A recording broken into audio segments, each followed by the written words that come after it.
தமிழன் என்றுரைத்தால் நாம் உடன்பிறப்பே.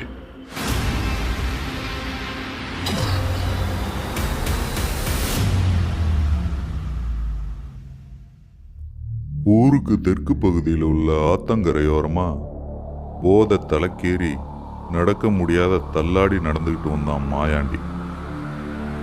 அதுக்கு மேல அவனால ஒரு அடி கூட எடுத்து வைக்க முடியல. அதனால அப்படியே படுத்துட்டான். திடீர்னு அவனுக்கு கண்ணு முழிச்சு பார்க்கும்போது நேரம் நட்ட நடு ராத்திரியை கடந்திருந்தது. அறபோதையில இருந்தாலும் அந்த இருட்டும் எங்கோ ஒரு நாய் ஊளையிற சத்தமும் அவன் நெஞ்சுக்குள்ளார சிறிது அச்சத்தை ஏற்படுத்திச்சு. சரி, அப்படியே வீட்டுக்கு போயிடலாம் அப்படின்னு ஒரு ஸ்டெப்பு எடுத்து வைக்கும்போது சட்டுன்னு அந்த சம்பவம் நிகழ்ந்துச்சு. திடீர்னு ஒரு வெளிச்சம். 8 அடி உயரமுள்ள ஒரு ஆளு குதிரையில தன்னை கடந்து சர்ன்னு போனதா அவன் ஃபீல் பண்ணான். அந்த டைம்ல அவனை பின்னால இருந்து யாரோ தள்ளி விட்டதா ஃபீல் பண்ணி அப்படியே பொத்துன்னு விழுந்துட்டான். காலையில கண்ணு முழிச்சு பார்க்கும்போது அவன் வீட்டில் படுக்கையில படுத்திருந்தான். விடிய காலையில ஆத்து பக்கமா போன ஊர் மக்கள் போதையில கிடந்த அவனை வீட்டில் கொண்டாந்து போட்டதா அவன் பொண்டாட்டி அவனை திட்டிக்கிட்டே வீட்டு வேலையை பார்த்துக்கிட்டு இருந்தான். அவனால அசையக்கூட முடியல. அப்பதான் தெரிஞ்சது அவன் முதுகுல ஒரு மிகப்பெரிய காயம் இருந்தது. அந்த காயத்துக்கு மருந்து போட ஊர்ல இருக்கிற ஒரு கிழவி வந்தான். அந்த காயத்தை பார்த்து திகைச்சு போய் நின்றுட்டு இருந்த அந்த கிழவிகிட்ட நைட்டு நடந்த சம்பவத்தை பத்தி மாயாண்டி சொல்லிட்டு இருந்தான்.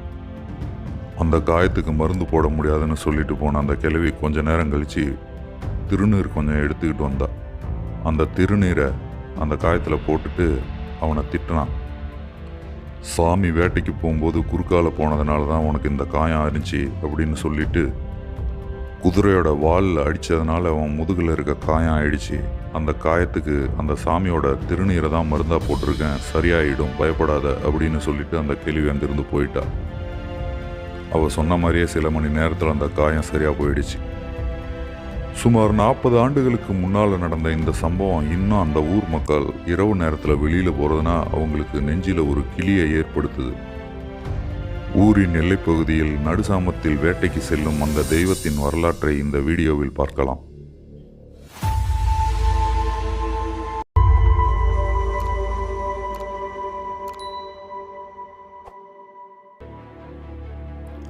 சேலம் மாவட்டத்தின் சுவேத நதி கரையோரத்தில் ஒரே சமுதாயத்தைச் சேர்ந்த மக்கள் வாழும் சிற்றூர் அது. அந்த ஊரில் அவர்கள் வணங்கும் தெய்வம்தான் வீரபத்திரன்.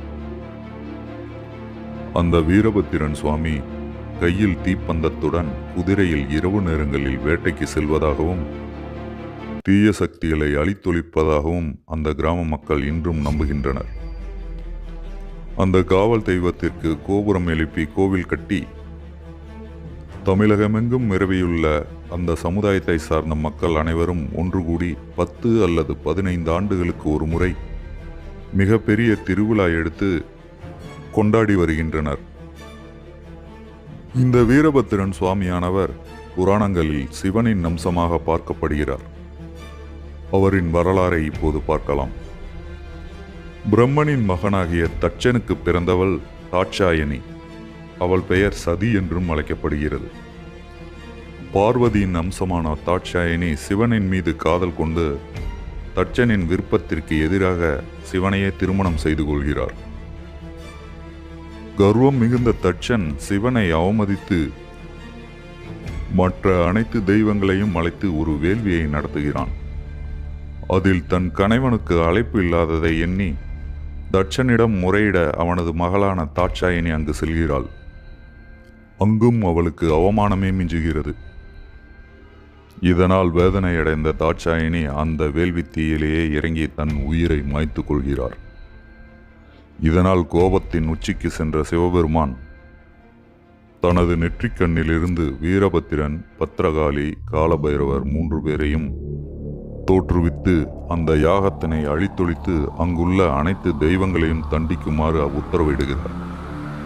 சிவபெருமானின் முழு கோபத்தில் உருவான வீரபத்திரன் 8 கரங்கள், தோளில் கபால மாலை, நாகத்தின் பூணூல் அணிந்து தனது கரங்களில் கொடிய ஆயுதங்களுடன் அந்த யாகத்தை அழிக்க செல்கிறார். தட்சனின் யாகத்தில் நுழைந்த வீரபத்திரன் கண்மூடித்தனமாக அந்த யாகத்தில் குழுமியிருந்த அனைவரையும் தாக்குகிறார். அங்கிருந்த ஒரு தெய்வத்தாலும் வீரபத்திரனை கட்டுப்படுத்த முடியவில்லை. தட்சனின் தலையை வெட்டுகிறார். தடுக்க வந்த அனைவரும் தண்டிக்கப்படுகின்றனர். பிரம்மாவின் தலையும் வெட்டப்படுகிறது. அக்னி தேவன் கையில் விரல்களை இழந்தார். இந்திரதேவன் தோளில் வெட்டுப்பட்டதும் கிளியாக மாறி அங்கிருந்து தப்பிச் சென்றார். சரஸ்வதியின் மூக்கும் மறுக்கப்பட்டது. வீரபத்திரனை கட்டுப்படுத்த விஷ்ணு தனது சக்கரத்தை ஏவினார். அந்த சக்கரத்தையும் வீரபத்திரன் கழுத்தில் இருந்த கபாலத்தில் ஒன்று வாயில் அப்படியே கவ்விக்கொண்டது. இவ்வாறு வீரபத்திரனின் கோபத்திற்கு அங்கிருந்த அனைவரும் பலியாயினர். அவரின் தாக்குதலில் பயந்து போன அனைத்து தெய்வங்களும் இனிமேல் சரணடைவதுதான் ஒரே வழி என எண்ணி சிவபெருமானிடம் சென்று சரணாகதி அடைந்தனர். வீரபத்திரனின் கோபத்தை அடக்குமாறு கெஞ்சினர். இதனால் மனமிறங்கிய சிவபெருமான் வீரபத்திரனின் கோபத்தை சற்று கட்டுப்படுத்தினார். அங்கு பாதிக்கப்பட்ட அனைவரையும் மன்னித்து அவர்களுக்கு உயிர் பிச்சை கொடுத்தார். துண்டிக்கப்பட்ட தட்சனின் தலைக்கு பதிலாக ஆட்டுத்தலை வைத்து தட்சனுக்கும் உயிர் பிச்சை அளிக்கப்பட்டது. இருப்பினும் வீரபத்திரனின் கோபத்தை முழுமையாக சிவனாலும் கட்டுப்படுத்த முடியவில்லை. அதனால் வீரபத்திரனை ஒரு வெற்றிலை தோட்டத்தின் நடுவே அமர்ந்து கோபத்தை தணிக்கும்படி கூறினார். அவ்வாறு வீரபத்திரன் அமர்ந்த இடம்தான் செங்கல்பட்டு மாவட்டத்தில் உள்ள அனுமந்தபுரம்.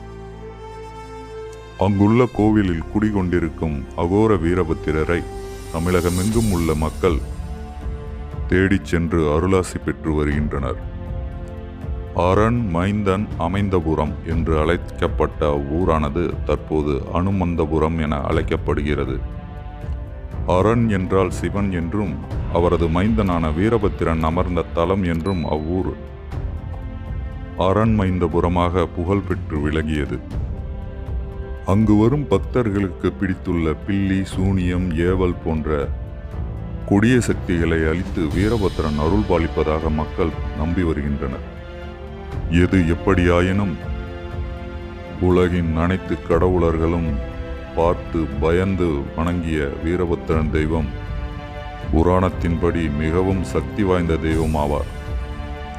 பல சிற்றூர்களில் காவல் தெய்வமாக வணங்கப்பட்டு வரும் வீரபத்திரன் இரவு நேரங்களில் ஊரைச் சுற்றி வேட்டைக்கு செல்வதும், குதிரையில் தீபந்தத்துடன் அவர் செல்லும் பொழுது அவரது பாதையில் குறுக்கிடும் அனைத்து தீய சக்திகளையும் அவர் அழித்தொழிப்பதாகவும் வீரபத்திரன் கோவில் அமைந்த அனைத்து சிற்றூர்களிலும் இன்றும் நம்பப்பட்டு வரும் ஒரு முக்கிய கதையாகும். மற்றும் ஒரு வீடியோவில் உங்களை சந்திக்கும் வரை உங்களிடமிருந்து விடைபெறுகிறோம். நன்றி, வணக்கம்.